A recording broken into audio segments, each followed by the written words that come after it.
وہ کہتے تھے دنیا، اعلیٰ حضرت نے کتاب لکھی الامن والعلا، اس میں آپ فرماتے ہیں جو حضور کی پناہ میں آ جاتا ہے نا وہ بچ جاتا ہے۔ اللہ کرے آپ کو سمجھ آئے میری بات کی۔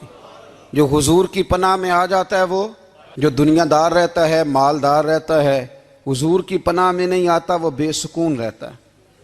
فرماتے ہیں یہاں دنیا میں بھی حضور کی پناہ میں آ جاؤ، آج لے ان کی پناہ۔ اور آج دلیل آپ نے ابن ماجہ کی حدیث لکھی ہے، حضرت تمیم داری حدیث کے راوی ہیں، اعلیٰ حضرت نے لکھی ہے، فرماتے ہیں جو حضور کی پناہ میں آیا بچ گیا۔ دلیل دیتے ہیں، فرمایا انسان تو انسان، جانور بھی آتے تھے تو بچ جاتے تھے۔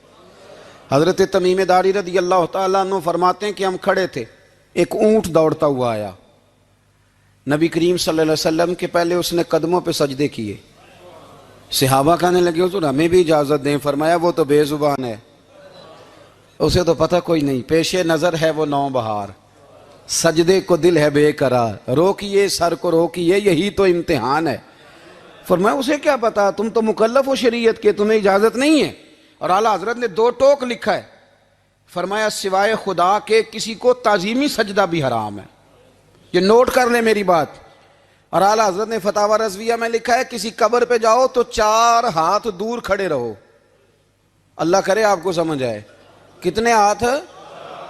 4 ہاتھ دور کھڑے رہو، سورۃ فاتحہ پڑھو، درود شریف پڑھو، جس قبر پہ گئے ہو ان کی روح کو اصال ثواب کرو، ان کے وسیلے سے دعا مانگو۔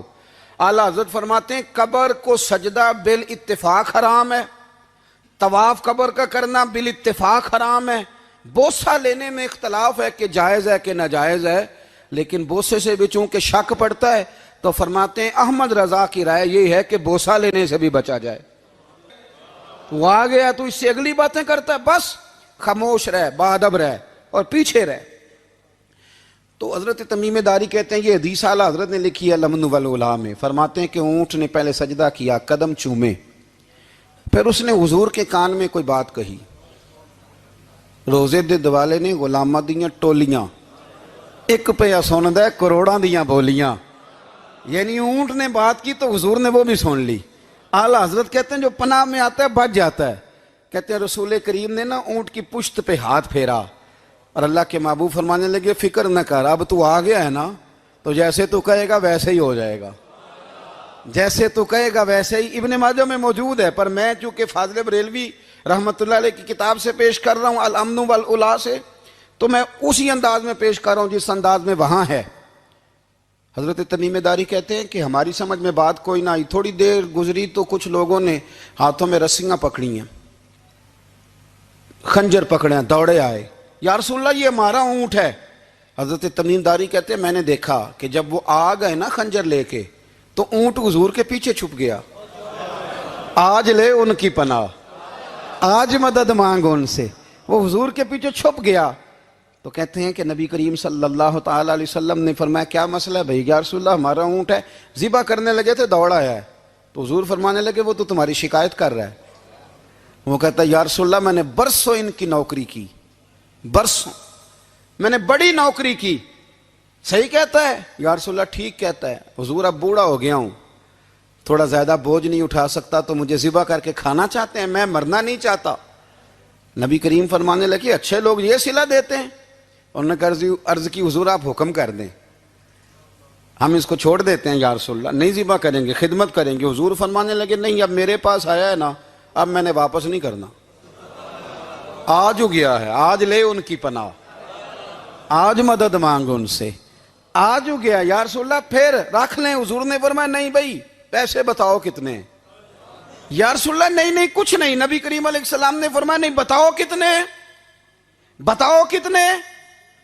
انہوں نے کہا حضور ایک دفعہ ریٹ لگایا تھا تو 100 دینار لگا تھا، حضور نے فرمایا بلال دے دو 100 دینار، 100 دینار دے دیا۔ اعلیٰ حضرت فرماتے ہیں دیکھو ان کی پناہ میں آنے کی برکتیں کتنی ہیں۔ ان سے کہا تم جاؤ، وہ چلے گئے، حضور نے پشت پہ ہاتھ پھیرا، فرمایا جا تو آزاد ہے۔ حضرت تمیم داری کہتے ہیں وہ پہلے گیا پھر پلٹ کے آیا، اس نے نبی پاک کے کان میں کو بات کی، کئی باتیں کی، پر میں ایک بات کرتا ہوں، کئی باتیں کی، ایک بات کی تو حضور رو پڑے، اونٹ چلا گیا، ہم نے عرض کی حضور یہ کیا کہہ گیا ہے؟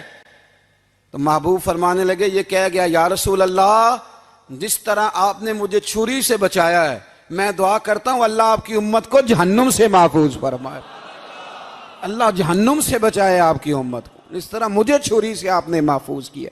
اعلیٰ حضرت فرماتے ہیں کن چکروں میں پڑے ہوئے ہو، کن چکروں میں؟ پیسوں کی پناہ لیتے ہو، عہدوں کے پیچھے چھپتے ہو، دولت کے پیچھے چھپتے ہو، تعلقات کے پیچھے چھپتے ہو۔ فرمایا مصیبت آئے گی تو یہ سارے ہٹ جائیں گے، اگر پناہ لینی ہے تو مدینے والے محبوب کی پناہ لو، دروازہ رسول پہ آؤ، نبی کریم کی بارگاہ میں جھکو، حضور سے پیار کرو۔ اعلیٰ حضرت فرماتے ہیں محبوب کا ادب کرو، رسول اللہ کی غلامی کرو۔ فرماتے ہیں پھر کہ گلی گلی تباہ، ٹھوکریں سب کی کھائیں کیوں، دل کو جو عقل دے خدا تو تیری گلی سے جائے کیوں۔ اور فرمانے لگے جان ہے عشق مصطفیٰ، روز فزوں کرے خدا، جس کو ہو درد کا مزہ وہ ناز دوا اٹھائے کیوں، جس کو ہو درد کا مزہ وہ ناز دوا اٹھائے کیوں۔ انہوں نے محبوب کریم کی محبت کا پیغام دیا، صحابہ کی محبت کا، بولیے، صحابہ کی محبت کا پوری کتاب لکھی حضرت صدیق اکبر جناب عمر کے فضائل پر۔ اور مزے کی بات یہ ہے کہ اعلیٰ حضرت نے نا اردو شاعروں میں سے کسی کو توفیق نہیں ہوئی حضور کو شہنشاہ کہنے کی، اعلیٰ حضرت نے کہا میرے نبی شہنشاہ ہیں۔ دلیل کیا دی؟ فرمانے لگے پڑھو ترمذی، حضور نے فرمایا میرے 2 وزیر زمینوں میں ہیں، 2 آسمانوں میں۔ زمین کے 2 وزیروں کے نام ابو بکر اور عمر ہیں، آسمان کے 2 وزیر ہیں جبریل اور میکائیل۔ تو اعلیٰ حضرت کہنے لگے حضور وزیر تو کسی شہنشاہ کے ہی ہوتے ہیں، پھر کہہ لو نا شہنشاہ۔ تو پھر فرمانے لگے حاجیو آؤ شہنشاہ کا روضہ دیکھو، حاجیو آؤ شہنشاہ کا روضہ دیکھو، کعبہ تو دیکھ چکے اب کعبے کا بھی کعبہ دیکھو، کعبہ تو دیکھ چکے اب کعبے کا بھی، غور سے سن تو رضا کعبے سے بھی آتی ہے صدا، میری آنکھوں سے میرے پیارے کا روضہ دیکھو۔ اعلیٰ حضرت نے ساری زندگی اور صحابہ کرام کی بات کی، اہل بیت کی بات کی، اولیاء کی بات کی، صوفیاء کی بات کی، دفاع کیا سب کا، سب کے شانوں میں لکھا، امت کو بتلایا کہ اپنے بزرگوں سے جڑے رہو گے تو بچے رہو گے۔ اعلیٰ حضرت نے طنز کرنے سے، تنقید کرنے سے، بلا وجہ غلطیاں نکالنے سے اور ایک دوسرے پر لان تان کرنے سے ہمیں بچنے کو کہا۔ اعلیٰ حضرت فرماتے ہیں کوئی علم اگر آ جائے نا تو اس کا معنی یہ نہیں کہ سب کو جاہل سمجھ لینا چاہیے۔ سمجھ آ رہی ہے میری بات کی؟ ہم جس شعبے میں بھی ہوتے ہیں نا سامنے والے کو ان پڑھ ہی سمجھتے ہیں۔ مولویوں کے بارے میں بعض لوگوں کا خیال ہے کہ یہ پتہ نہیں کون سی مخلوق ہے، ان کو کیا پتہ دنیا داری کا۔ میں صحیح کہہ رہا ہوں۔ اسی طرح جو میرے شعبے سے تعلق رکھنے والے لوگ ہیں وہ کہتے ہیں شاید سارے تاجر 2 نمبر طریقے سے ہی مال کماتے ہیں۔ یہ ہو نہیں سکتا، ایسا ہو نہیں سکتا۔ ہمیں نا دوسروں کی اہمیت کی خبر رکھنی چاہیے، ہم ایک دوسرے سے پیار، ہم طنز کرتے ہیں، تنقید کرتے ہیں۔ فاضل بریلوی منع کرتے تھے، آپ فرماتے ہیں یہ طریقہ درست، ہم جب غلطیاں نکالنے پہ جاتے ہیں تو معاذ اللہ اتنا اوپر بن جاتے ہیں کہ معاذ اللہ ثم معاذ اللہ اللہ رسول تک پہنچ جاتے ہیں۔ اعلیٰ حضرت کے زمانے میں ایک شخص نے کہہ دیا نبی پاک کا خیال آئے تو نماز ٹوٹ جاتی ہے۔ عقل ہے نا جی، جہاں مرضی لے جاؤ۔ وہ کہنے لگا جی میں نے خالص اللہ کے لیے پڑھنی ہے نا فلسفہ عجیب، نبی پاک کا خیال آئے تو نماز۔ اعلیٰ حضرت فرمانے لگے تو بڑا ہی پاگل ہے، جب تو کہے گا السلام علیکہ ایھا النبی خیال آئے گا کہ نہیں؟ فرمانے لگے تو بڑا ہی نادان ہے، جب تو کہے گا اللہم صلی علی محمد وعلی خیال آیا کہ نہیں آیا؟ فرمانے لگے تو نبی پاک کی بات کرتا ہے، نماز میں تو ابا اماں کا بھی خیال آتا ہے، ربنا اغفر لی والدیّ۔ فرمانے لگے ربے کے خیال سے نہیں ٹوٹتی تو مدینے والے کے خیال سے کیسے ٹوٹ گئی؟ فرمانے لگے بڑا ہی بیوقوف ہے تو۔ اعلیٰ حضرت فرمانے لگے تو کہتے ہیں حضور کا خیال آئے تو ٹوٹ جاتی ہے؟ فرمانے لگے جب تک حضور کا خیال آئے نہ نماز ہوتی نہیں، جب تک حضور کا خیال نہ آئے نماز ہوتی نہیں، سوال ہی نہیں پیدا ہوتا۔ لوگوں نے کہا جناب وہ کس طرح؟ تو اعلیٰ حضرت فرمانے لگے اللہ نے کہا قرآن میں واقعی الصلاۃ نماز پڑھو، یہ نہیں بتایا کتنی پڑھنی ہے، اور یہ بھی نہیں بتایا فجر کی کتنی پڑھنی ہے، یہ بھی نہیں بتایا ظہر کی، یہ بھی نہیں بتایا قیام کیسے کرنا ہے، ہمیں یہ بھی نہیں بتایا رکوع کیسے کرنا ہے۔ ہمیں پتہ کیسے پتہ چلا؟ جب صحابہ نے کہا نا رب کہتا ہے نماز پڑھیں تو کیسے پڑھیں، تو حضور فرمانے لگے سلو کما رأیتمونی اصلی، نماز اس طرح پڑھو کرو جس طرح مجھے پڑھتے ہوئے دیکھتے ہو.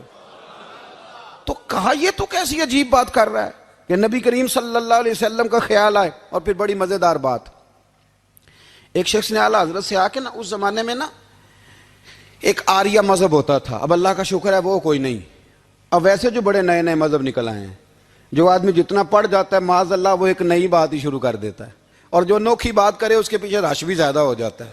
سٹائل ذرا ہٹ کے ہو نا جی تو ذرا ماحول جلدی بن جاتا ہے. تو وہ آریہ مذہب تھا, تو وہ ایک آریہ آ گیا اعلیٰ حضرت کے پاس, آ کے کہنے لگا کہ فرض کی اہمیت زیادہ ہے کہ سنت کی؟ تو اعلیٰ حضرت فرمانے لگے بھئی اہمیت تو فرض کی زیادہ ہے. تو کہنے لگے آپ کا وضو تو پھر سنت سے شروع ہوتا ہے, وضو میں پہلا فرض ہے منہ دھونا, اور آپ سب سے پہلے ہاتھ دھوتے ہیں, یہ بھی سنت. ناک میں پانی ڈالنا یہ بھی, کلی کرنا یہ بھی. میری بات کی سمجھ آ رہی ہے؟ اس نے کہا یہ آپ عجیب لوگ ہیں, فرض اگر بڑا ہے تو پہلے فرض ہونا چاہیے تھا. سمجھ آ رہی ہے میری بات کی؟ لوگ دین پر بڑے بڑے مختلف اعتراضات کرتے ہیں نا, اس نے کہا جی پہلے ہونا چاہیے تھا فرض.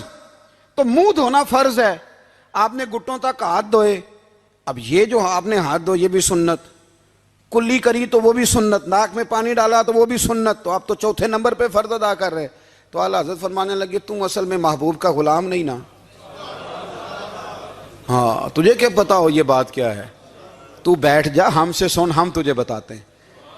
اس نے کہا جی کیا مطلب؟ فرمانے لگے یہ محبوب جو ہے نا ہمارے, یہ ہمیں بڑی جگہوں سے بچاتے ہیں, یہ بچا بچا کے فرائض تک لے جاتے ہیں. کیا کیا مطلب؟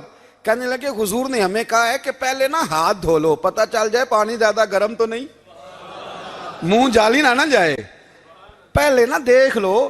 فرمایا پھر ناک میں ڈال کے پتہ کرا لو کہ اس میں سے بدبو تو نہیں آتی, سنت بھی ادا ہو گئی, پتہ بھی چل گیا بو تو نہیں آ رہی. اور فرمایا پھر منہ میں ڈال کے چکھ لو کہ بد ذائقہ تو نہیں. اب یہ 3 سنتیں ادا کر کے تم فرض ادا کرو گے تو اللہ بھی راضی ہوگا, اللہ کے رسول بھی راضی ہوں گے.